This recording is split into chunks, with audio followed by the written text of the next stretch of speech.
नकळत काही अशा घटना आपल्या आयुष्यामध्ये घडतात ज्याची कल्पना ही आपण केली नसेल, आणि त्याचा धक्का आपल्याला एवढा जास्त बसतो की त्याचा निकाल मृत्यू हाच लावतो. ही कथा काही अशीच आहे. पण त्याआधी चॅनलला लाईक करून सबस्क्राईब करा, बेल नोटिफिकेशन दाबा. आदित्य, वैष्णवी, राहुल आणि मीर चौघही जिवलग मित्र. खूप दिवसानंतर हे भेटले होते. 2 ते 3 वर्ष झाले होते. सगळे ऑफिसच्या नादामध्ये बिझी होते, पण आता यांनी भेटायचे ठरवले.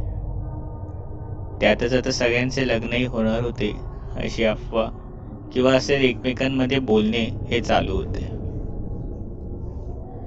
सगळ्यांनी मिळून प्लॅन केले की एक रात्र एका फॉरेस्टमध्येच म्हणजे जंगलात घालवायची. आधीच ते हॉस्टेलचे दिवस आठवायचे आणि मजा करायची ठरलं.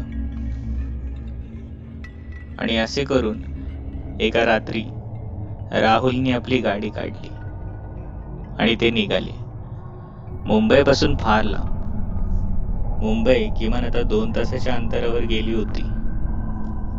बघता बघता मिहीर, जो त्यांच्या ओपन जीप मध्ये मागे बसला होता, तो हात दाखवत बोलू लागला, हे थांबा रे, त्या आजोबांना कुठेतरी जायचं असेल. पण एवढ्या जंगलामध्ये कुणाला कुठे जायचं असेल? राहुललाही प्रश्न पडला. त्यांनी गाडी थांबवली आणि राहुलने विचारलं, कोण? मीरने हात दाखवलं, पण त्यावेळेला तिकडे कोणीच नव्हतं. मीर बोलला, अरे ते काय, आता तर मी त्यांना बघितलं होतं, पण ते कुठे गेले? मीर नाही असं बोलताच राहुल चिडला आणि बोलला, अरे आता तरी मस्ती करण्याची सवय सोड. काय हे? पुन्हा गाडी चालू झाली. आदित्य मात्र यांच्यामध्ये सर्वात हुशार. पण अचानकपणे राहुलला त्यांनी गाडी थांबवली, कारण की मिहीरने मागून राहुलचं गळा ओढायला चालू केला होता. तो मस्तीमध्ये का असेना, पण त्याने इशारा केला आणि राहुल जोरजोरात हसायला लागला. कारण की मिहीर बोलला की मला वॉशरूमला जायचंय. पटकन मिहीर उतरला आणि तो वॉशरूमला जाऊ लागला. इथे या तिघांचे ते जुने गप्पा चालू झाले. कोण कसे होते तर कोण कसे. खूप वेळ झालं मिहीर काही येत नाही, म्हणूनच राहुल आणि आदित्यने गाडीतून उतरून मिहीरला शोधण्याचे ठरवले. दोघंही गाडीमधनं उतरणार, पण त्याच वेळी मिहीर तिथून येताना दिसला. तो फार घाबरलेल्या अवस्थेत होता. तो गपकन गाडीमध्ये बसला. तिघांनी प्रश्नही केला, पण कोणत्याच उत्तर त्याने दिलं नाही. गाडी पुन्हा चालू केली आणि असे करून ती एका छोट्याशा झाडामागे थांबवली. आजूबाजूला फार झाडे होती आणि यांनी कॅम्प लावायला चालू केले. पण मीर, जो घामाघूम अवस्थेमध्ये होता, तो बोलू लागला, तुम्हाला माहितीये का, आज अमावस्या आहे, मला फार भीती वाटते. तिचे असे बोलणे ऐकून या तिघांनाही घाम फुटला. पण आदित्य मात्र निडर होता. तो रागात बोलला, वेडा आहेस का? असलं काही बोलू नकोस. अमावस्या असली तरी भूत वगैरे काही नसतात. त्यातच राहुल हा बोलला, बर चला, थोड्याच वेळात मी येतो. लाकडं आणायला पाहिजेत, कॅम्पला आता आग लावायची आहे ना. असं बोलताच राहुल हा निघून गेला. पण इकडे मिहीरची अवस्था फार बिकट चालली होती. तिचे अंग जणू आता तापाने फणफणायला लागले होते. आदित्य आणि वैष्णवीने विचारले, अरे काय झाले तुला, बरा आहेस ना? पण इकडे मिहीर काहीच बोलत नव्हता. मीर तसाच बसला आणि राहुल इकडे हसत हसत येऊ लागला. राहुल हा त्या टेंट हा नीटपणे बांधू लागला.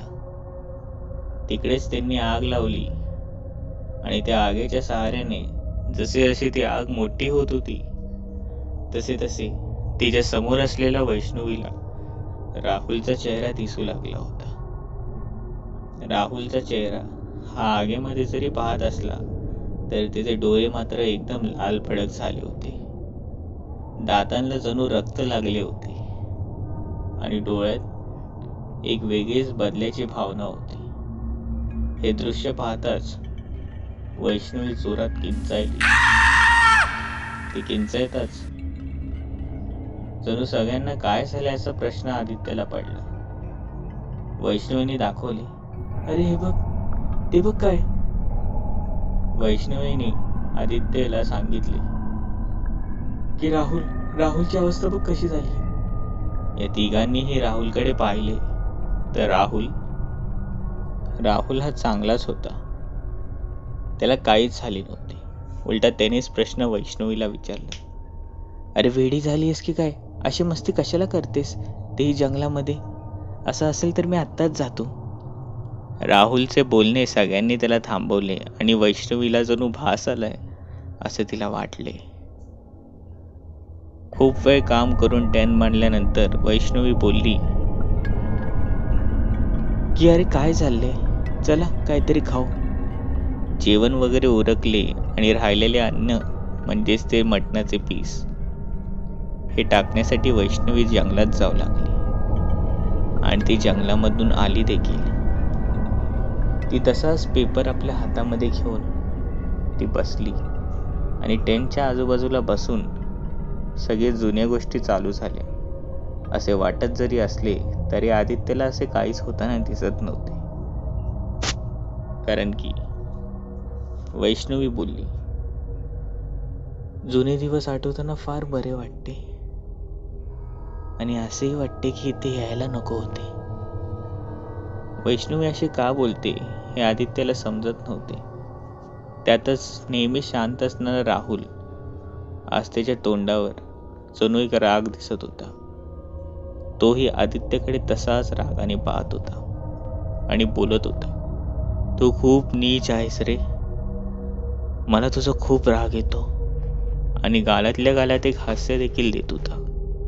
इकडे मीर आता बोलू लागला होता, राहुल तुझ्या मागून कोणतरी येते, मला दिसतंय रे, ते बघ ती काळी सावली. आणि त्याच वेळेला तो किंचाळण्याचा आणि स्वतःच हसण्याचा आवाज काढत होता. हे सगळं चाललंय तरी काय असा प्रश्न हा आदित्यला पडला होता. तिकडेच असलेला एक वृत्तमानपत्र हे वैष्णवी वाचू लागली आणि ती वाचू लागली की मुंबई बसून असलेल्या 2 तास जंगलाच्या लांबामध्ये 4 हे प्रेत सापडले. आणि हो, 3 मुलं आणि एका मुलीचे प्रेत. हे ऐकताच आदित्यला घाम फुटला. त्याचे दोन्ही मित्रही तिच्याकडे तसेच पाहू लागले आणि वैष्णवी बोलू लागली. पुढचं ते वाक्य ऐकताच आदित्य थरकाप उडाला. कारण की ते पुढे बोलली होती, त्या चौघांची नावं आहेत आदित्य, वैष्णवी, राहुल आणि मीर. आदित्य रागात उठला आणि बोलू लागला, अगं काय वेडी आहेस का, असं मजाक का करतेस. आणि राहुल बोलला, ती मजाक करत नाहीये, ती खरंच बोलतीये. क्रूरपणे हास्य देत तिच्या तोंडातून ते दात हे मोठे होऊ लागले. वैष्णवी हिचं मुंडकं खाली पडलं आणि शरीर हे हवेत तरंगू लागले. आणि मीर आता रागावलेल्या अवस्थेमध्ये आदित्यचा पाय हा ओरडू लागला आणि चावण्याचा प्रयत्न करू लागला. जवळच असलेल्या मशालने त्यांनी घेऊन या तिघांनाही लांब केले आणि तो किंचाळत हा धावू लागला. पण धावत असताना त्याला विचित्र लोकांचा हा आवाज तिकडे होत होता. जणू सगळेच त्याला पकडण्यामध्ये व्यस्त झाले होते. कसे बसे तो गाडीच्या आसपास पोचला, पण एक दगड हा त्याच्या पायाजवळ आला आणि तो तिथेच पडला. जाग आली, पण समोरचे दृश्य पाहताच त्याला काहीच समजत नव्हते. तो आपल्या मित्रांना पाहून फार खुश होता. तिघही त्याला उचलत होते आणि त्याच्यासारख्या तिसऱ्यानं किमान 20 माणसांना तो पाहून तो हसू लागला होता. तो आता माणसात आला असं त्याला वाटत होते. त्याने नजर मागे टाकली आणि त्याने पाहिले की पोलिसांची गाडी आणि ॲम्ब्युलन्स आणि काही मोजकेच लोक हे तिकडे आले होते. ते 4 डेड बॉड्या नेत होते. एकाच्या बॉडीवरनं म्हणजे चेहऱ्यावरनं ती सफेद चादर हवेच्या झोक्याने बाजूला झाली आणि आदित्यने पाहिले की त्याचेच प्रेत हा तो बघत होता. त्याच वेळेला आदित्यला सगळ्यांचा हसण्याचा आवाज येऊ लागला.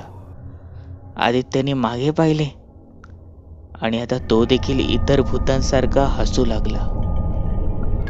आणि आता ते सगळे कुठल्या तरी नवीन माणसाची वाट पाहत आहेत, जेणेकरून हे देखील त्यांना मारून यांच्यावर सामील करून घेतील. ही कथा कशी होती? आवडली असेल तर लाईक करून सबस्क्राईब करा. तुमची कथा असतील तर चॅनलला आणि हो, इंस्टाग्रामला मला पाठवायला विसरू नका. भेटूया पुढील भागांमध्ये.